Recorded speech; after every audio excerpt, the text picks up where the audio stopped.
Olá pessoal, eu sou a Patrícia Villanova e você está aqui comigo no Conexão das Mulheres. E também estamos na IPTV, no canal 579 da banda KU e também no canal 61 da Nova Parabólica Sky. Como todos sabem, agora nós trazemos alguns homens que têm histórias interessantes para contar. E hoje eu trago aqui um repórter. Olha a minha responsabilidade hoje, gente. Trago aqui Luiz Guerra. Seja muito bem-vindo, Luiz. Obrigado, o prazer é todo meu estar com você. Responsabilidade grande a minha hoje, né? Ah, dos dois, né? Vamos dividir, né? Vamos dividir.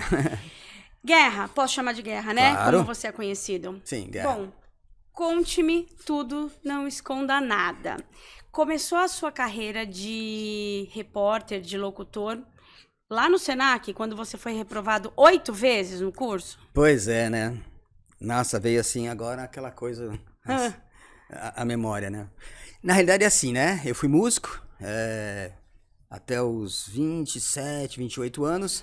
E aí eu falei, parei, chega, acabou, não quero essa vida de louco. Mas eu entrei nessa época de músico, em televisão e rádio direto. Uhum. Foi uma banda que até rolou legal. Não fez sucesso, assim, era o começo. Mas aí eu cansei, tal. E falei, vou fazer o curso no Senac de locução, que eu sempre fui apaixonado por voz, locução e tudo mais. E vou prestar exame na faculdade para jornalismo e vou partir para o jornalismo, porque eu já tinha entrado várias vezes em jornalismo. E aí foi o que aconteceu. Eu fui fazer a faculdade de jornalismo e fui fazer o Senac. E aí começou. Cada curso durava 3 meses. Aliás, é o melhor curso que tem, tá? 3 meses entre teórica e prática.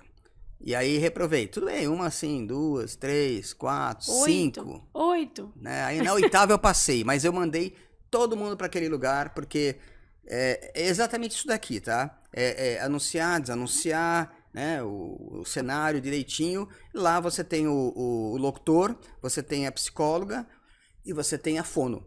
Né? Acho que na 4ª vez que ela apertou o botãozinho assim, a psicóloga, e falou, você está reprovado. Eu falei, e a senhora vai para aquele lugar, né? Xinguei todo mundo. Mas precisa de tanta coisa assim? Porque precisa. Hoje em dia, todo mundo pode ter um canal no YouTube, né? Sim. Todo mundo pode ser locutor, todo mundo pode ser repórter, estamos nós aqui, né? Sim. Provando que isso é possível. E você acha que essa nova era atrapalhou o jornalismo? Essa nova era de YouTube, onde todo mundo pode ter o seu programa, atrapalha? Olha, Patrícia, eu vejo por um lado futurista. As coisas vieram mudando com o tempo e hoje tá num viés muito legal. Então, assim, eu acho que eu concordo com que a voz seja trabalhada, porque a minha voz era uma voz de músico, muito aguda. Eu fui baterista, mas eu fazia o back. Então, agudizou demais minha voz. Então, eu tive que trazer essa voz não grave, porque o meu grave é esse máximo, né? Mas eu fiz muita fono, anos de fono até passar. Mas, assim, ela ficou radiofônica. Quando eu comecei em 96 no rádio, na Rádio Capital, eu trabalhava com José Maria Scacchetti, que foi monstro na voz, o Luiz Lopes Correia, eu trabalhei com um cara só vozeirão. Então eu tinha que ter o mínimo possível de voz. Aí, voltando pra cá, hoje, entre aspas, tá? Pelo amor de Deus, gente, né?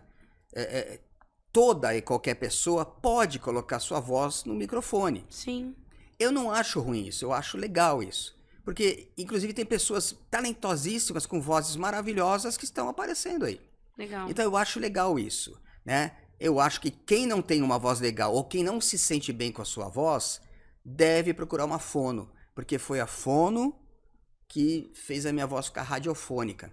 E você gostando da sua voz, você se sente mais à vontade. Então eu sou super favorável a tudo que está acontecendo, essa mudança. E toda evolução é boa. Sem dúvida, né? sem dúvida. Eu não sei qual vai ser o próximo passo, né? Mas Eu espero que continue numa crescente de Sim. todo mundo poder, mas sempre com muito cuidado, porque Sim. agora nós aqui, apresentadores de um programa, de um podcast, a gente também tem a responsabilidade de levar informação e a gente tem que tomar muito cuidado com essa informação, né? Muito cuidado. E aí é onde é o perigo, né? É. Por exemplo, vou dar um exemplo rápido da minha mãe, que é uma senhora de 84 anos, que mexe bem com o celular e tá se deliciando com o YouTube.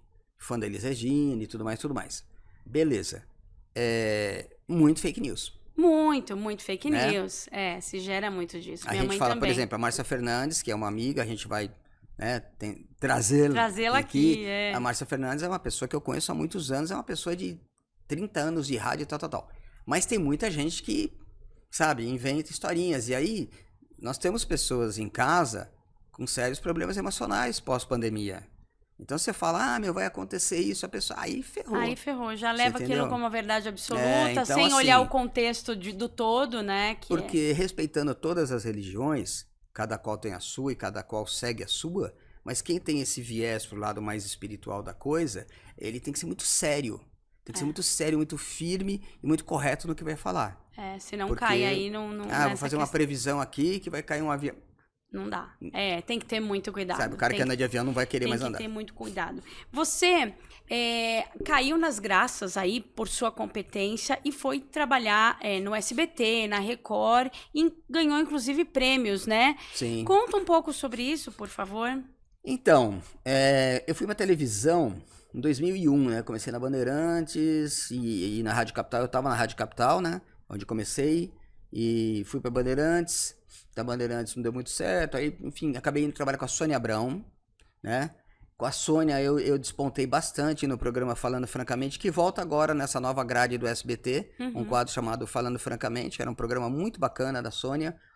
E aí eu peguei os casos bem emblemáticos, né? O caso, Maníaco do Parque, Lindenberg e Farias, que foi o caso Eloá, Isabela, enfim, todos esses casos. Isso eu tive uma projeção grande, que eu sempre fui muito arrojado e tudo mais.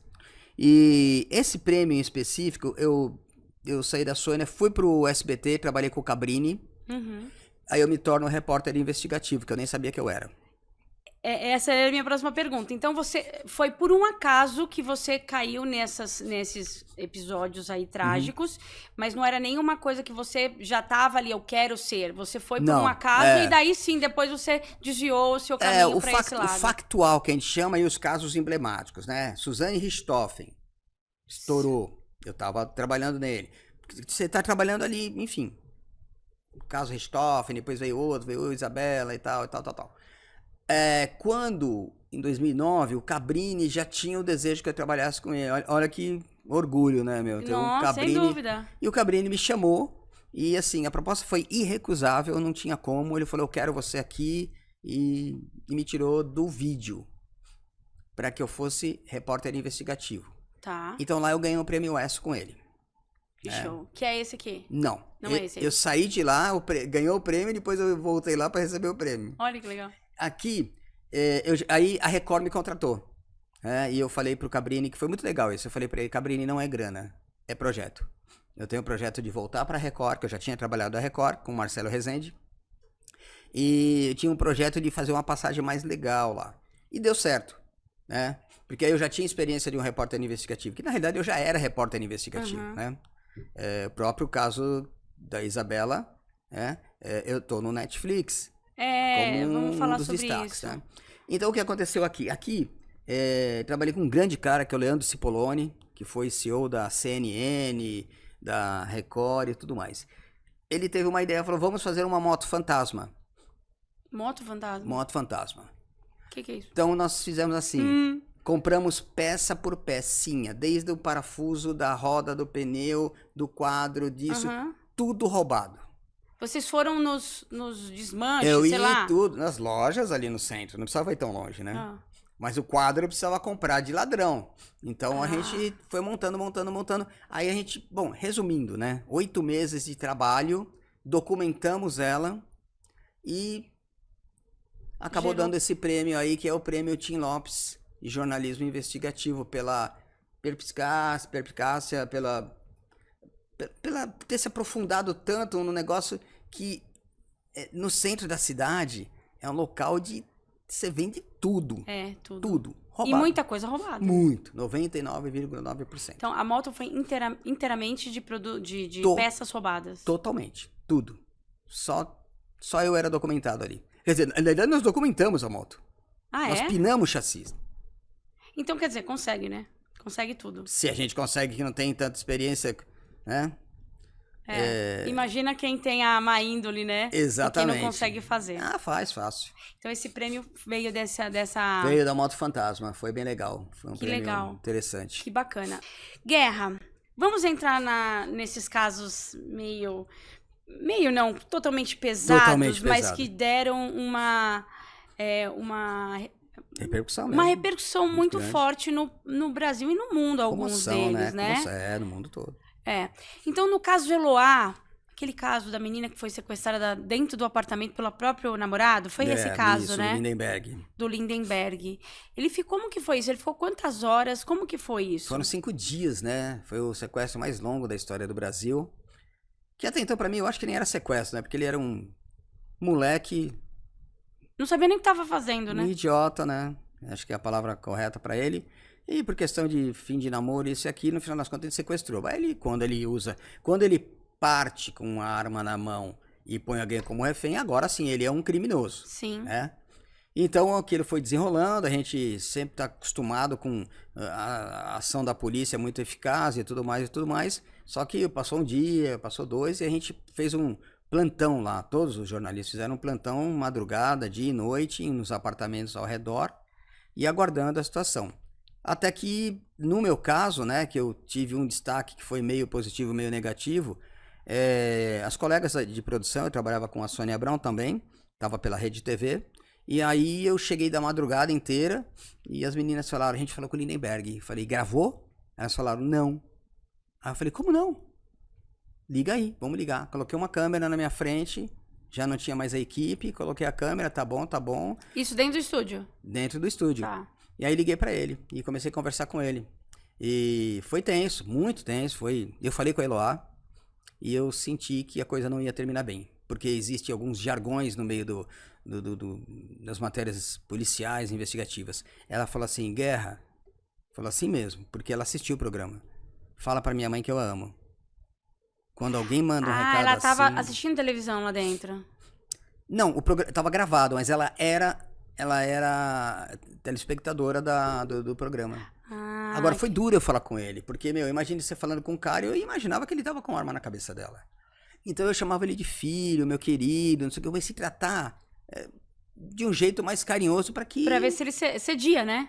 Pelo menos pra conversar numa boa. E foi aí que você recebeu as críticas de sim. falar... Primeiro, assim, gravou, depois a Sônia Abrão colocou ao vivo, colocou minha matéria... Depois colocou ao vivo, o acordo com ele foi o seguinte, que eu colocasse na íntegra. Ok, a gente cumpriu. Para que não acontecesse nenhum problema. E aí, à tarde ela pôs ao vivo. Eu cheguei lá como celebridade, eu voltei para lá. Todo mundo aplaudindo. Por ter falado com ele. Em compensação, eu apanhei bastante. Mas as outras emissoras também me criticaram e as outras emissoras também colocaram. Né? Uhum. Então, quer dizer, mas virou um show... de horrores. Erro de tudo quanto é lado. Da polícia. Do mídia. Estado, da mídia. Primeiro é o seguinte, falo por mim. Eu ter o telefone... Como é que pode eu ter o telefone do sequestrador? Corta a linha. Ele tinha celular, cortava sinal. Tinha luz, cortava a luz.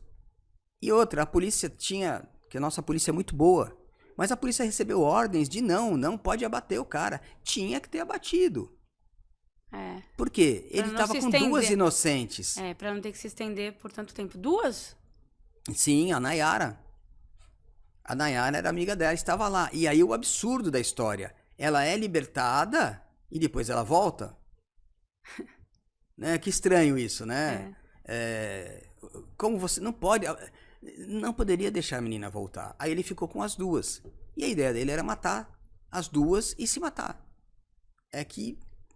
Na hora da ação da polícia, que foi infelizmente desastrosa, eles calcularam 2 segundos para entrar, ele colocou um sofá, esse sofá barrou mais 2 segundos, né, foi para 4, E aí foi o tempo dele atirar nas duas. E quando ele foi dar um tiro na cabeça, né, quando ele foi se matar, a polícia abordou ele e o papel da polícia é evitar que isso aconteça. Sim. Mas foi uma tragédia, foi uma sucessão de erros que não deve acontecer nunca mais na vida. Mas Nunca. você acha, que nesses casos que geram muita audiência, há uma provocação, tem alguma coisa com a polícia para que sustenta isso por mais um tempo, que o episódio tá legal para quem gosta? Pra televisão, sim. Porque gera audiência, Sim, né? muita audiência pra todo mundo gosta de ver Sim. um sangue escorrendo ali na tela. E gosta de ver a expectativa gera essa ansiedade toda e gera audiência. Então todo mundo estava com audiência alta, mas a questão é, a polícia recebeu ordens para que não.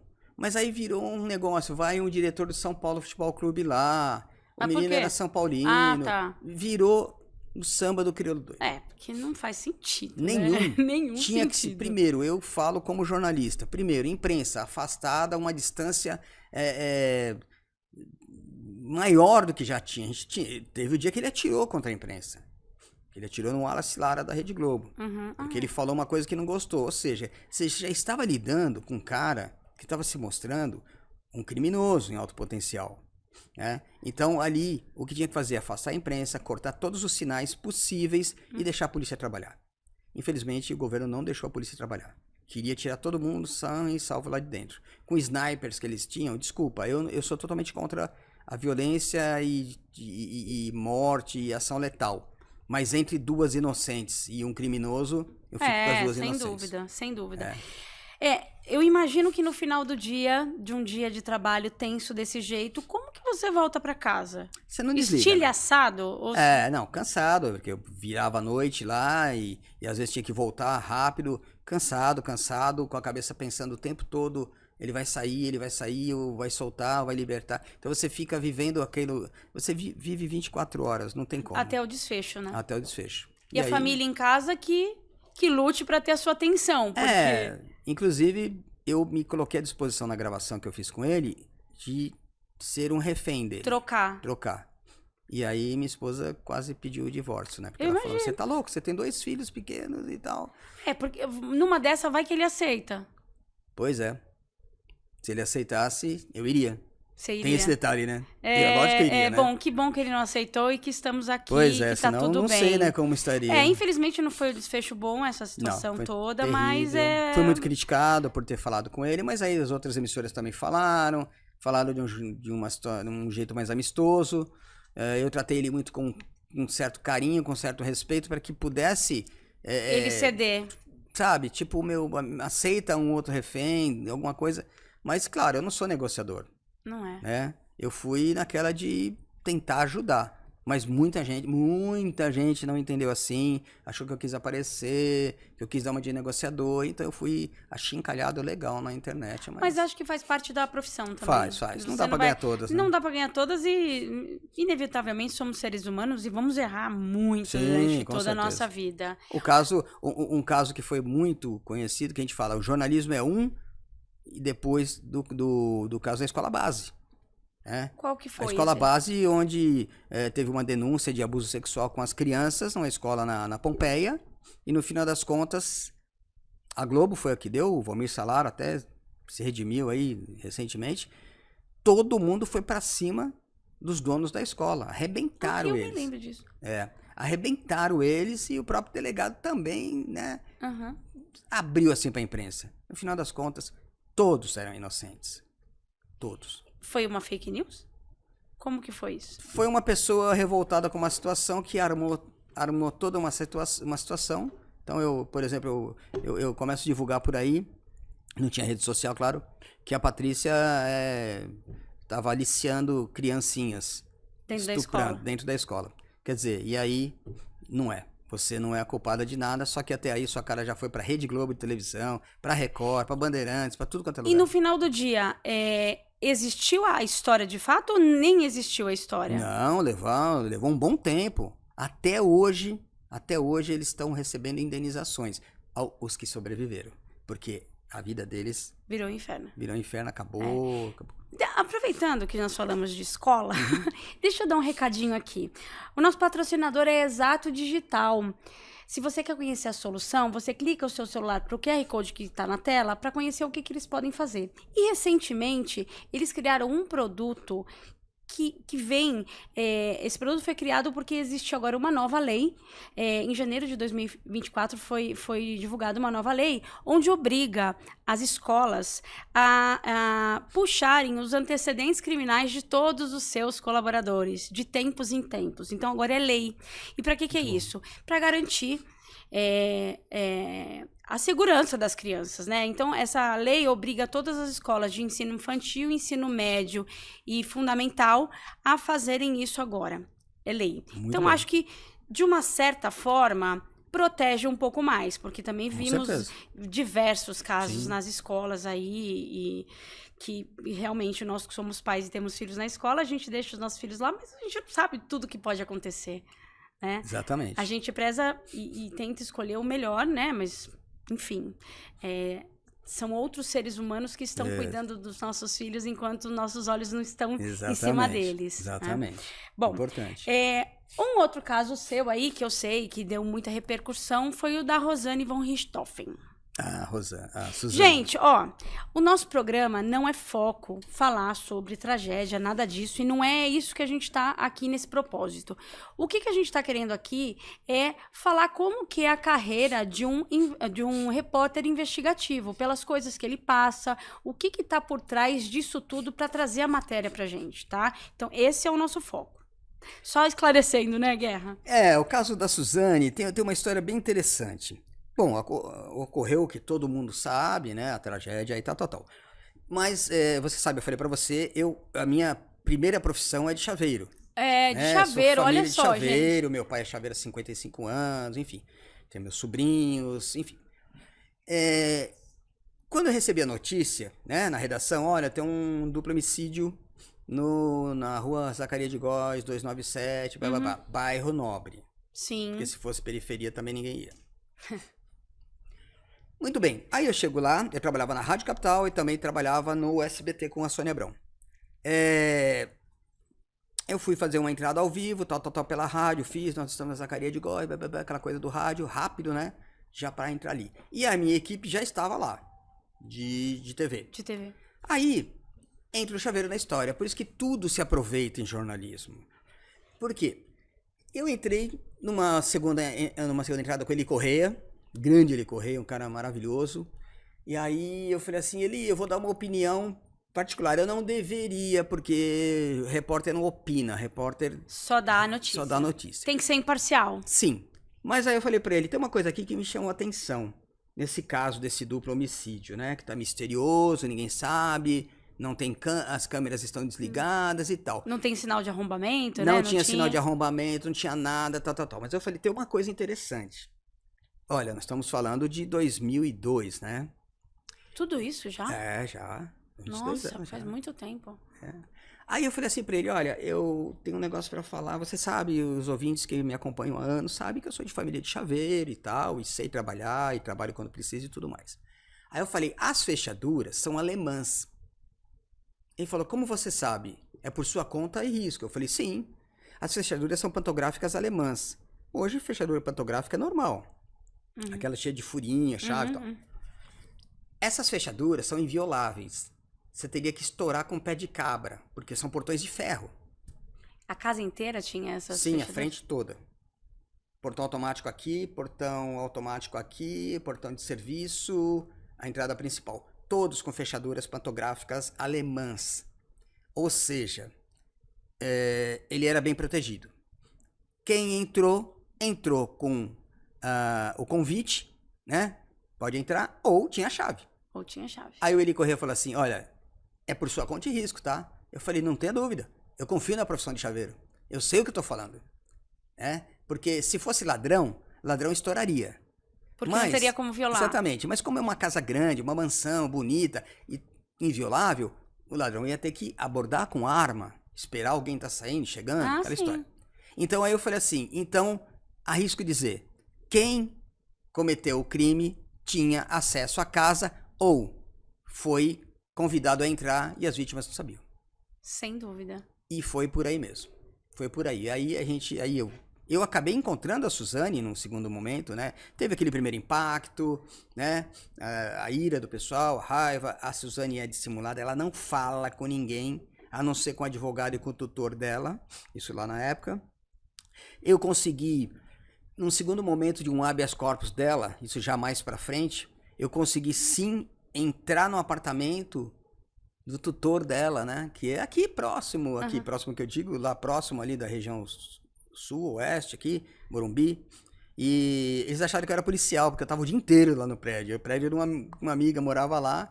E eu consegui entrar, mas não é que eu consegui entrar. A senhora me convidou, achando que eu era policial. E aí foi a primeira vez que eu usei uma microcâmera na minha vida, que eu tava com microcâmera, mas ela não falava nada. A Rosane? Eu tentava falar com ela, ela não falava. Não falava, porque ela sabia que eu era alguém estranho. Ela é muito dissimulada. Muito. E eu tava tremendo, né? Que eu falei, aqui se eu for pego aqui dentro, eu tô preso por invasão de domicílio, né? Sem dúvida. Enfim, eu gravei, mas eu tava na Bandeirantes. A Bandeirantes não quis colocar com todos os... Poderia? Não. Não, né? Até Não. porque você não tinha autorização, né? Não, porque eu teria que ter falado assim pra ela, senhora, eu sou jornalista. Aí ela ia falar, vai te catar. Porque ela falou, a primeira coisa que ela falou, olha o que a imprensa tá fazendo. E gozado que a sensação que eu tive ali naquele momento é que a Suzane era um anjinho, né? O dissimulado. Olha o que a imprensa tá fazendo, a imprensa tá trabalhando.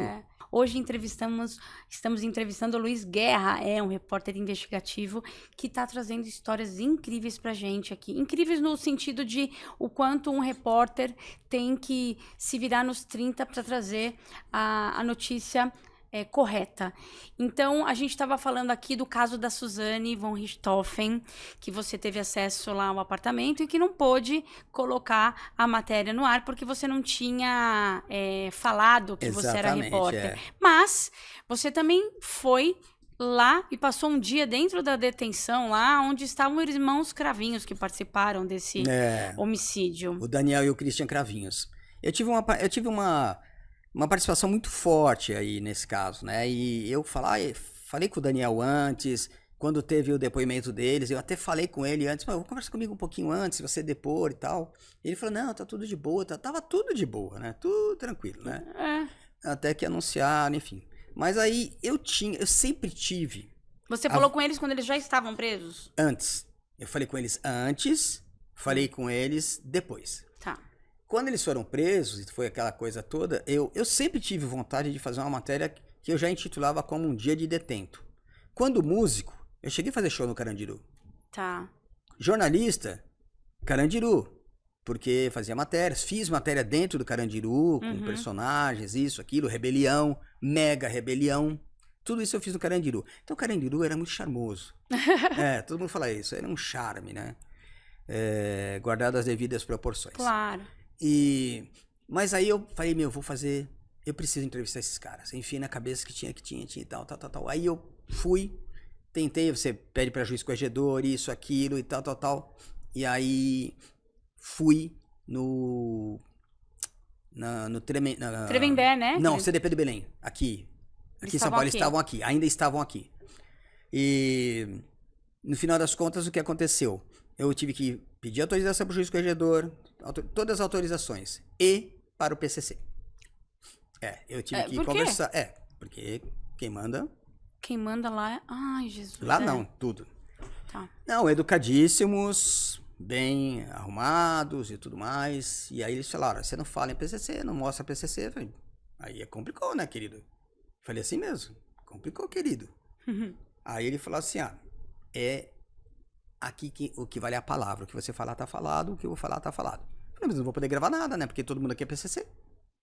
Vou falar o quê? Vou passar um dia de detento no meio do PCC? Ele falou, mas eu te garanto que a palavra. Eu falei, mas eu não posso te garantir que eu não vou pegar uma imagem. Enfim. Tem até um negócio engraçado, que eu falei assim pra ele, belo tênis, hein?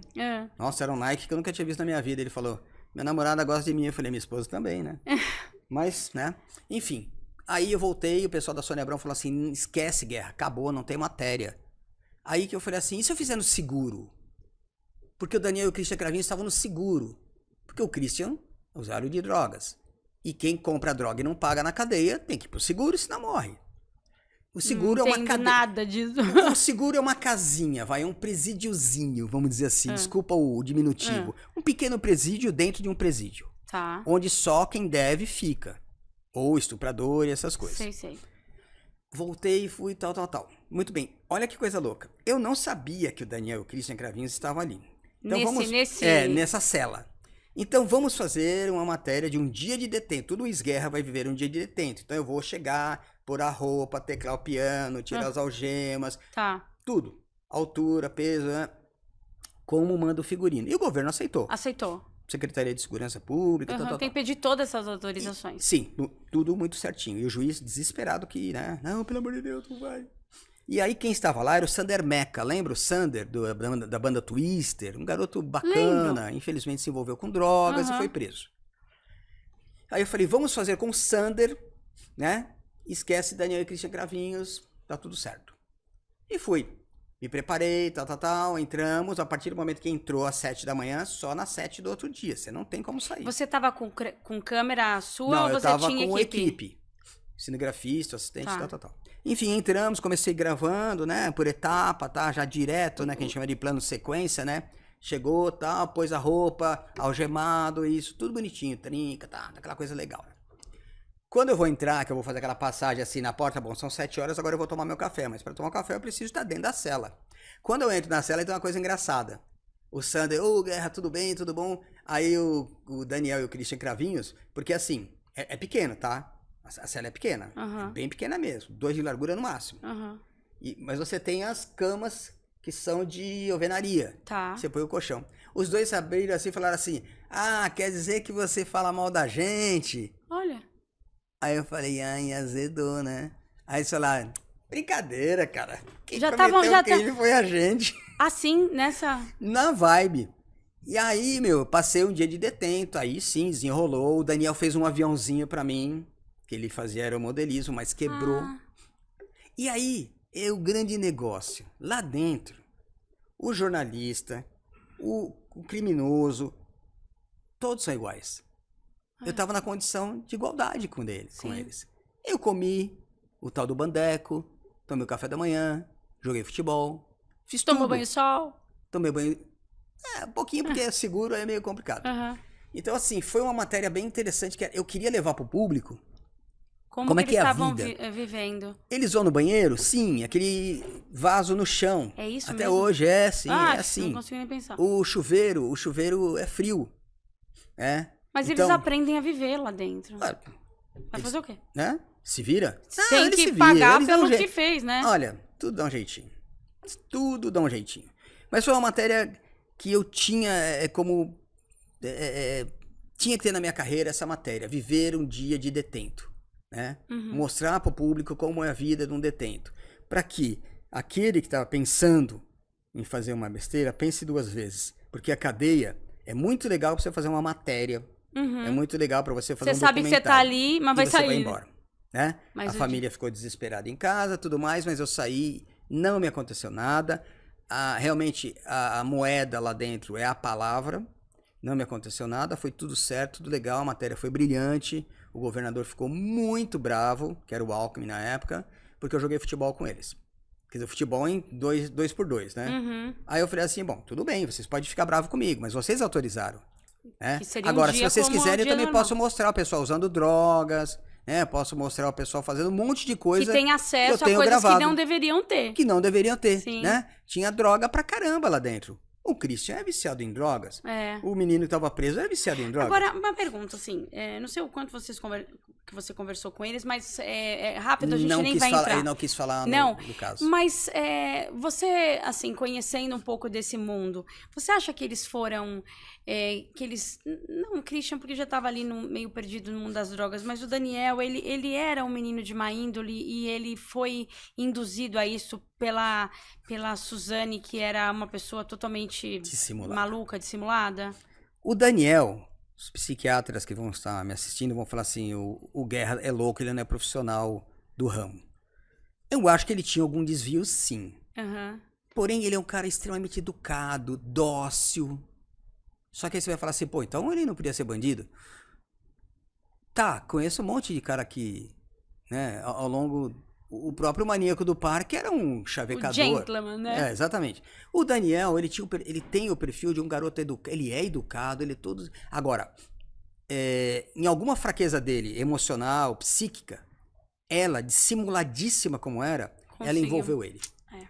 E daí envolveu de um jeito que, sabe, apaixonou mesmo e ele faria qualquer coisa. Tanto que na reconstituição ele chora de arrependimento e tudo mais. Bandido não chora. O irmão dele não chorou. Mas um detalhe, na cadeia eu conversei com o Christian e eu falei que o combinado era que não se falasse do caso. Ok, só eles dois no vídeo já tava bom. Aí eu falei, Christian, mas uma coisa me intriga, cara. Que ideia, cara. Desculpa, bicho, mas que ideia, meu. Precisava fazer isso? Por quê? Aí ele falou assim, eu amo meu irmão. O que ele fizesse, eu faria a preço que fosse. Então, o Daniel foi envolvido? Sim. E o outro foi na rabeira ali Ele e foi. pegou. Ele tem uma certa malandragem. Pena, né? Ah, sim, tal, sim. né? Mas aí é outra história, né? A mas história assim, dele é eu não posso dizer assim, eu não posso falar aqui pra você e pro pessoal de casa que o Daniel não foi um criminoso. Claro que foi. Que ele tinha algum desvio de conduta, ou não sei. Ou talvez não tinha desvio de conduta. E realmente... Ele foi envolvido por ela. Que ela é dissimulada, inteligente e esperta pra caramba, não tenha dúvida. Né? E ele caiu que nem um patinho. Claro, uma menina bonita, da rica. alta sociedade, rica, linda, uma menina linda. Eu estive na casa. Eu entrei na casa. Não vou falar como, mas eu consegui entrar na casa e fui ao local do crime. E eu vou te falar que é um negócio... Punk, né? Pesado. Bom... Mas foi legal. Temos mais um caso aqui, seu, que você até fez o documentário da Netflix, que foi o caso da Ana, da Isabela Nadoni, que você fez com a Ana Carolina Oliveira, que a gente recebeu aqui. Maravilhosa. Que é uma pessoa incrível, né? Você acha que conhece mais ela do que nós aqui. Foi um papo muito... bacana nas devidas proporções, porque quando a gente fez o convite, foi logo que passou o documentário. Sim. E a gente quis trazê-la para ela contar como que ela conseguiu seguir a vida depois de tudo que ela viveu. E Guerra, eu aprendi tanto com essa mulher. Foi o bate-papo mais difícil que eu tive. Dentre tantas mulheres que eu já falei aqui, o dela foi o mais pesado, mas ela é uma mulher, um ser iluminado, né? E eu te parabenizo porque não é fácil você conversar e ficar de frente com a Ana Carolina. Porque você tá conversando com ela, a Isabela tá passando na sua cabeça. Sim. Aquele drama tá passando. Como essa mulher conseguiu fazer o que ela fez, como ela conseguiu chegar onde ela chegou. Se ressignificar. E ainda se tornar exemplo, ir para as redes sociais, ir para o podcast. E ela fala todas as vezes, ela atende todo mundo. Ela tem centenas de milhares, ela atende todo mundo e ela trabalha, tem os filhos, ela seguiu a vida. Eu não conseguiria. Não, acho que a grande maioria não conseguiria. Não. E ela é uma pessoa dócil. E ela conseguiu passar pra gente lições de vida. Sim. Lições de vida. Então, isso pra mim foi o mais comovente, assim. Não tem jeito, eu a gente desabei, se emociona. Não, depois não que tem acabou a reportagem, eu desabei. E ela veio me consolar. Ela veio te consolar, ela é assim. Que coisa, né? Ela é assim, eu acompanhei todo o caso, e, aliás, assim, tem umas coisas que não foram faladas no documentário, claro, porque é muita coisa, e que eu ainda vou conversar com a Ana, que a Ana não sabe disso, talvez vai saber agora, mas eu fui o primeiro cara a saber da história, porque eu trabalhava de madrugada, e um policial militar me ligou, à 00:30, e falou categoricamente, chorando, policial militar chorando, vem pra cá rápido, o pai matou a filha e jogou do 6º andar. Ou seja, eles já sabiam ali, né? E aí a coisa, né, aquele desenrolar no domingo, aí eu consegui um furo de reportagem, que aí por isso eu fui parar porque tinha tantas equipes trabalhando e precisaram locar uma equipe para mim. Então pegaram uma câmera PD, que nosso amigo sabe que é uma câmerazinha menor e tal. E aí eu levei também uma outra câmera e tal, e tinha um monopé. Monopé é um cano. Eu falei, delegacia antiga, 9º DP, a delegacia onde tem os vidros em cima. Então, levanta para ver se a gente pega alguma coisa. Quando levantou, tava o Nardoni prestando depoimento.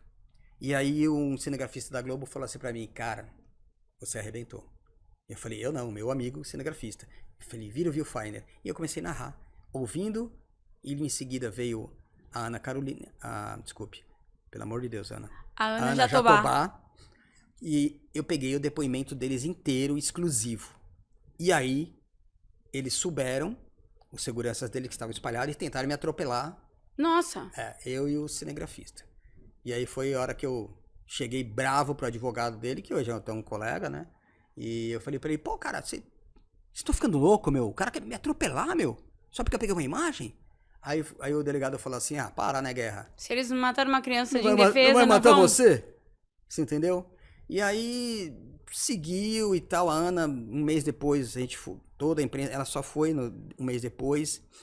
E os seguranças querem agredir sempre a imprensa e tal. E a Ana não deixava. E eu fiquei sentado do lado dela, ali. No depoimento? Não, no cemitério, com as flores e tudo, meu, e aprendendo com ela, né? E, minha filha tem a idade da Isabela, né? E eu tenho uma camisetinha da Isabela. Uhum.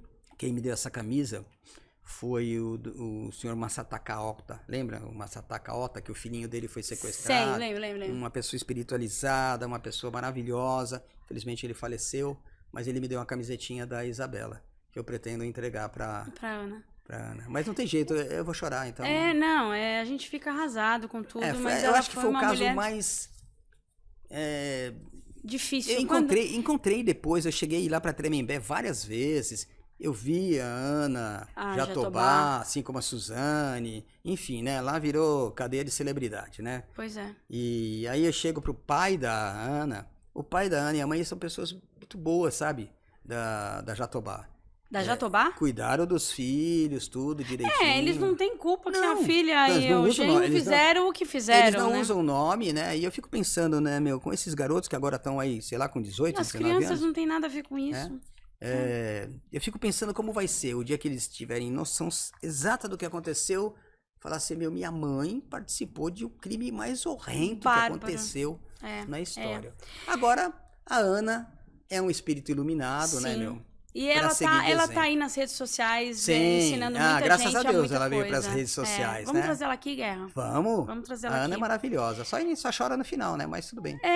Mas é uma história do jeito que é, não tem como não chorar. Não.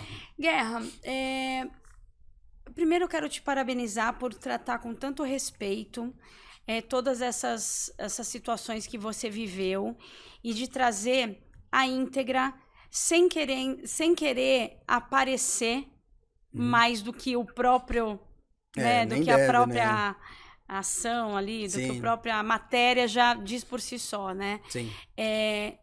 E ser um repórter sério, premiado, porque a gente precisa de gente assim que traga notícias, mas as notícias reais e não fantasiar ainda mais por conta de Ibope, por conta de estar ali na evidência enfim.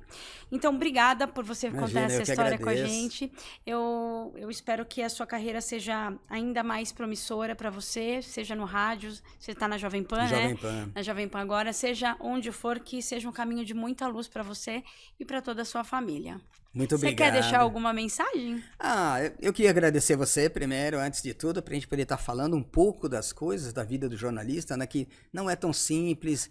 É muito difícil, a gente lida com a emoção, a gente não tem hora para comer. Quando pega esses casos, principalmente, né? Você não tem hora para nada, né? Sim. E você vai pelo amor mesmo, pelo amor mesmo. E vive a intensidade do né? negócio. Então, acho que é isso que a mensagem é essa, sabe? Seja lá qual for a profissão da pessoa, se quer ser jornalista, advogado... Chaveiro, né? Faça com carinho, faça com amor, faça com respeito. Sim. Que... frase do Ayrton Senna, né? Tenha fé em Deus, porque um dia você chega lá. Com certeza, um dia você chega lá. E é mais ou menos isso. Faça com amor. Obrigada, Guerra. Eu que agradeço. E com as palavras do Guerra aqui, com faça com amor, seja qual for a sua profissão, e com muito respeito sempre, eu me despeço de vocês. Obrigado pela audiência, um beijo e até o próximo episódio.